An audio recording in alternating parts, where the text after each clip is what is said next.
السلام عليكم ورحمة الله وبركاته. أنا معجب جدا بالأستاذ مجدي التلات والأستاذ إبراهيم عيسى والأستاذ عمرو أديب عمور والأستاذ محمود سعد معلم الكبير. الناس دي يا جماعة أصحاب موقف ثابتة وراسخة كالجبال لا تتغير. موقفها كان قبل الثورة هو موقفها بعد الثورة، ما بتتحركش قيد أمولة خالص. عندك الأستاذ مجدي التلات، هروح نسأله دلوقتي إيه رأيك في الأستاذ جمال مبارك؟ نشوف قال إيه. ربما أنتخب جمال مبارك رئيسا لمصر لأنه ابن جيلي وشاب وربما يعمل حاجات كويسة. الراجل ده فعلا إنسان محترم. طيب ماشي، نشوف بقى كمان الأستاذ إبراهيم عيسى حبيبي حمالات. هو إيه سر حبك يا أستاذ إبراهيم عيسى في أستاذ جمال مبارك؟ نشوف عليه. ليس لدي أي سبب لكراهية الرئيس مبارك، بالعكس أنا أحبه وأقدره، وهو بمقام الرئاسة وب 28 سنة حكم كان موضع محبة، هو يعني موضع محبة واحترام فعلا إنسان بصراحة واقعي بيحلل صح. طب إيه رأيكم نشوف اللحظة التاريخية دي، لحظة ما الأستاذة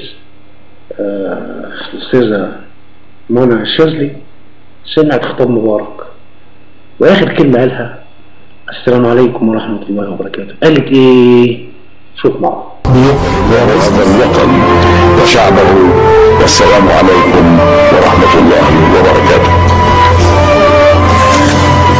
وعليكم السلام ورحمة الله وبركاته.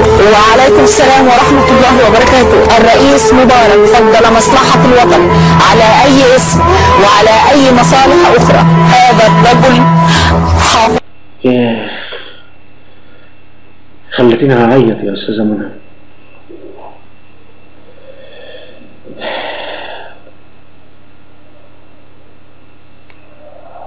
طب يا جماعة في واحد كمان بصراحة يهمني جدا أعرف رأيه، مستر بردعاوي، قصدي بردعي، صاحب المذهب البوذي في مصر. حتة معبد بوذية صغيرة قد كده. كان ايه شعوره؟ نشوف مع بعض شعور البردعي مع السيد حسني مبارك ونرجع تاني. راجل بيستمع جيدا، راجل في البساطة الريفية يمكن أن تقول، يعني بتحس معاه بالألفة بسهولة. يا أما الرومانسية دي، هو فاكر حسني مبارك عندي نيجيريا ومش عارف ولا مش عارف. أحمد ديب الراجل كان ليه مواقف حلوة وصريحة قبل الثورة بعد الثورة. نشوف معه. أنا على الملأ بقول له حقك عليا وعليا أنا غلطان، بقول لك أنا بعتذر للرئيس حسني مبارك بالاسم. ده فنان يا فنان فعلا. أنا بصراحة سعيد بالناس اللي هي ما بتغيرش موقفها دي. وسنة كامل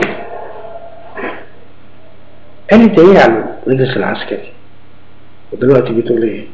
نشوف قالت الاول. نحترم موقف الرئيس مبارك انه يقف. هذا الرجل حافظ على مصر. هذا الرجل شفطورة حافظ على مصر. اجيب له الواد حنطورة واسأل حنطورة، الواد شفطورة كان بيبيع امبارح بانجا حنطورة.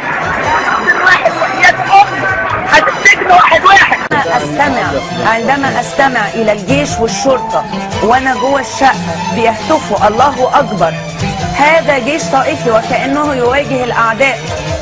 هذا الجيش يتعامل مع المسيحيين مثلما تعاملت الدبابات الإسرائيلية. الدرجة دي؟ علاء، نعم حبيبي الأستاذ محمود سعد، أنت سايبك للآخر، أنت راجل كبير. الراجل ده ليه بقى؟ السيد حسني مبارك، نشوف عليه مع بعض. هي مع أسرى 67 في مقابل ان انا ما اقولش حاجه انا مش عايز اقولها. فرد ابراهيم سليمان اسم وراه انجازات كثيره جدا جدا جدا، وحقق حاجات كثيره جدا في البلد، وعمل مجتمعات جديده، وعمل عمران، وعمل. دكتور محمد ابراهيم سليمان، وانا اكن له كل تقدير الحقيقه. كبر وكبر واتجوز وخلف، ويمكن انتوا سمعتوا قبل كده في حديث الرئيس مبارك انه كان بيكو بنطلونه بايده، وكانت السيده سوزان مبارك بتساعد في البيت وتطبخ زي اي سيده عاديه، وما كانش في احلامهم اطلاقا انهم يبقوا على يعني راس هذه البلد. شوفوا بقى لما يبقى يكبر ويبقى رئيس جمهوريه وينجح ويعمل انجازات ويعمل كذا ويعمل كذا ويعمل كذا، مهما اختلفنا او اتفقنا يظل الرئيس حسني مبارك فيه لمسه انسانيه رائعه. احنا بتكلم على قد ايه الانسان لما يبقى عنده عطاء انساني جميل جدا، والسيده سوزان مبارك بتعمل حاجات انسانيه رائعه، وبعدين يروحوا مخبوطين خبطه زي على كلامك الجميل استاذ محمود حكم. طب استاذ محمود شعورك ايه بعد 25 يناير؟ ها؟ والله نشوف مع بعض. الحقيقه حاسس من يوم 25 يناير ان انا بحلم. يعني من يوم 25 يناير انا حسيت ان انا في حلم، طول الحلم وبقى جميل. انا اللي محيرني في الموضوع كله نفسي اعرف الراجل ده بياخد كام وازاي عشان يقول الكلمتين الحلوين دول. انت نفسك قلت لي اكتر من مره ان اتمنى ان ادير حوار مع الرئيس مبارك، ويا ريت تسمحوا لي ان انا ادير حوار مع الرئيس مبارك، ولو انا قدرت حوار مع الرئيس مبارك هقدر اوصله للجماهير بصوره افضل بكثير من عبد اللطيف المناوي ومن اخرين، لان هقربه للناس. انت تعمل في تلفزيون مصر وتتقاضى اجرك من اتحاد الاذاعه والتلفزيون وتتبرأ منه، وانت حرصك على شعبيتك وشهرتك وجماهيريتك كان اكثر حرصا على انتمائك للمكان اللي بتاكل منه عيش. تمام يا وزير. وحرصك على ان عقدك يتزايد كل سنه من 7 مليون ل 9 مليون كان اكثر بكثير. اللي عايز اللي بياخد في السنه 9 مليون جنيه. استنى يا عم توفيق اصبر، انا هديك الكلمه والله.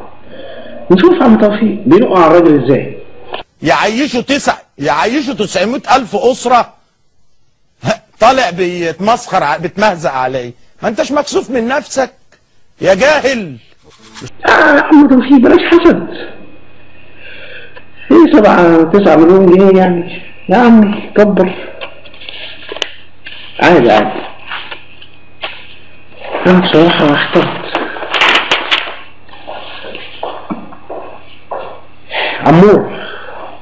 عمرو اديب حبيبي، هو مبارك كان بيعمل معاك ايه بالظبط مع الصحفيين اللي زيك؟ مش مدلل عليها الرئيس بيرفض ان في بعض الاحيان بعض الناس تبطش بالناس لمجرد مزاجهم.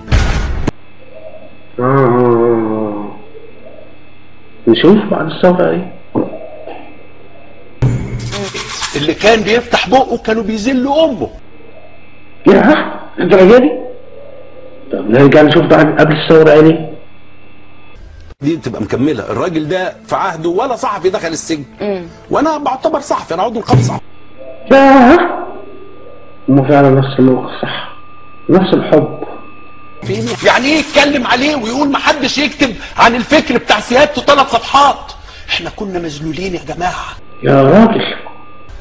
احنا عندنا رئيس فيه ميزه لطيفه جدا، انك تروح تعرض عليه تقول له يا فندم والله الواد ده امبارح طلع بتاع مش عارف ايه، فهو من النوع اللي ممكن ياخد الكلام ده ويسال هو الواد ده قال ايه امبارح؟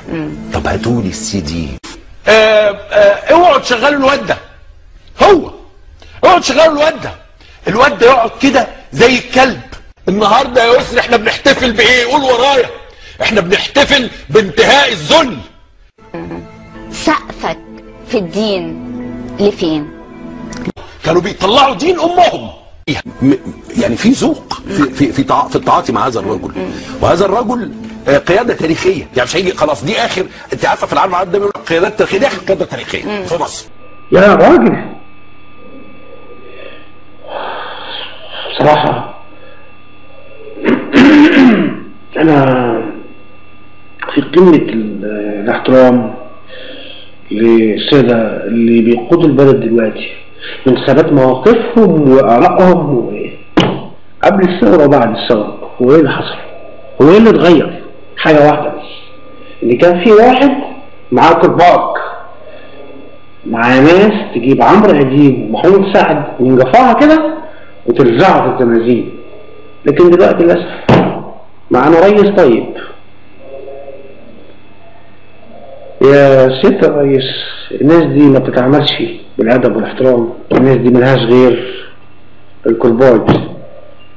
انتوا شفتوا بعينكم كانوا قبل الثوره لما كانوا خايفين كانوا بيقولوا ايه، وبعد الثوره دلوقتي على نفس الاشخاص كانوا بيقولوا ايه. يا ريت تطبقوا الكلام ده على كل حاجه حواليكم. حسبي الله ونعم الوكيل. نراكم في الحلقه القادمه. السلام عليكم.